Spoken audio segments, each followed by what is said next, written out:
नमस्कार, आप देख रहे हैं personal finance bulletin money time. मैं हूं मीनू शर्मा और मैं आपको बताऊंगी पर्सनल फाइनेंस, बिजनेस, कॉर्पोरेट और पॉलिसी से जुड़ी बड़ी खबरें। फिलहाल पूरे देश भर में धूमधाम से नवरात्र का त्योहार मनाया जा रहा है। इस बीच कई ऐसी खबरें हैं जो आपकी जेब और जिंदगी पर असर डालती है। तो चलिए बिना देर किए इस मनी टाइम के बुलेटिन में बताते हैं आपको खबरों का सिलसिला।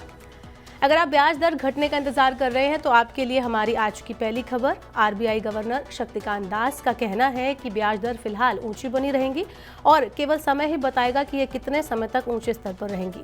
मौजूदा भू राजनीतिक संकट के मद्देनजर दुनिया भर के प्रमुख केंद्रीय बैंकों ने ऊंची महंगाई से निपटने के लिए प्रमुख नीतिगत दरें बढ़ा दी हैं। दास ने कहा है कि मौद्रिक नीति हमेशा चुनौतीपूर्ण रहती है और इसमें आत्मसंतुष्ट होने की कोई बात नहीं है। महंगाई पर काबू पाने के लिए आरबीआई ने इस साल फरवरी से रेपो दर को 5.5% पर बरकरार रखा है।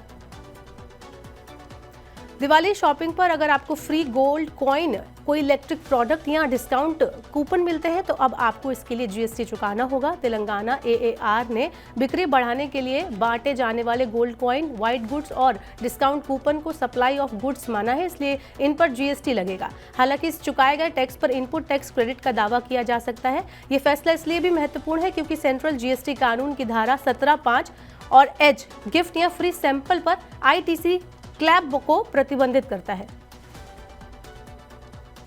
आरबीआई को अभी भी 10,000 करोड़ रुपए मूल्य के 2,000 रुपए के नोट वापस लौटने का इंतजार है। आरबीआई गवर्नर शक्तिकांत दास ने कहा है कि अभी भी लोगों के पास 10,000 करोड़ रुपए मूल्य के 2,000 रुपए के नोट हैं।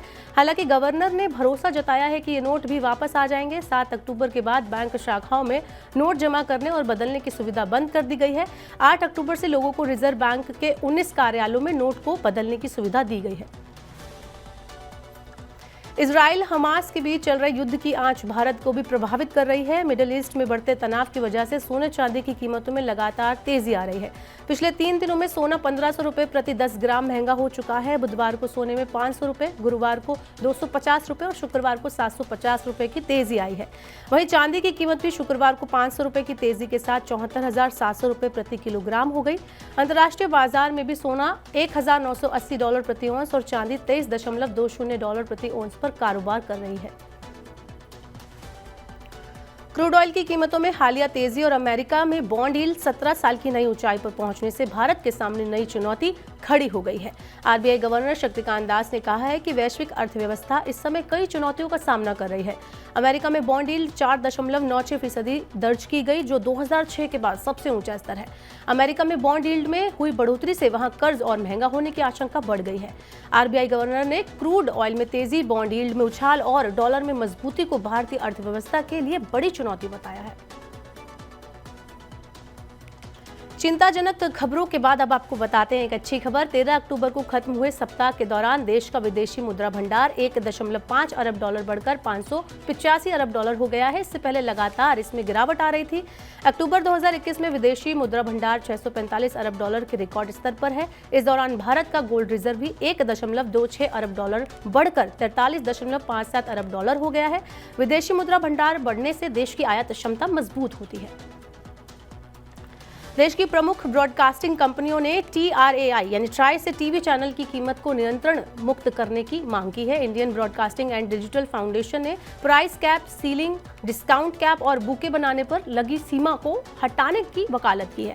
IBDF का कहना है कि पेड सब्सक्राइबर्स के घटने और कई OTT प्लेटफॉर्म के आने से ब्रॉडकास्टिंग कंपनियों को नुकसान हो रहा है।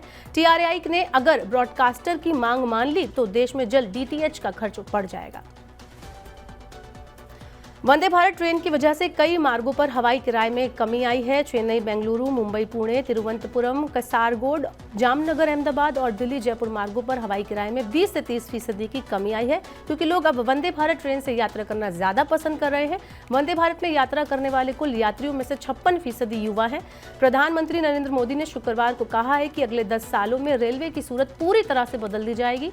पीएम मोदी ने देश की पहली रैपिड रेल को भी राष्ट्र को समर्पित किया।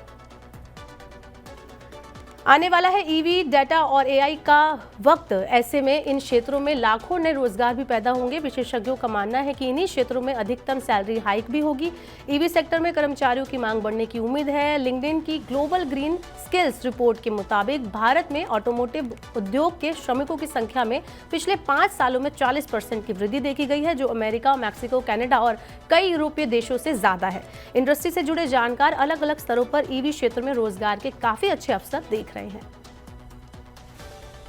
सेबी ने बड़ी कंपनियों के लिए बॉन्ड सिक्योरिटीज के बदले कर्ज जुटाने के नियमों को आसान बनाया है। इससे बड़ी कंपनियां अपनी वित्तीय जरूरत पूरा कर सकेंगी। इस समय के तहत बड़ी कंपनियों को 25% अनिवार्य कर्ज बॉन्ड के जरिए लेना होता है। नए ढांचे के तहत सेबी ने आवश्यक कर्ज में अधिशेष के मामले में बड़ी कंपनियों के लिए प्रोत्साहन की शुरुआत की है।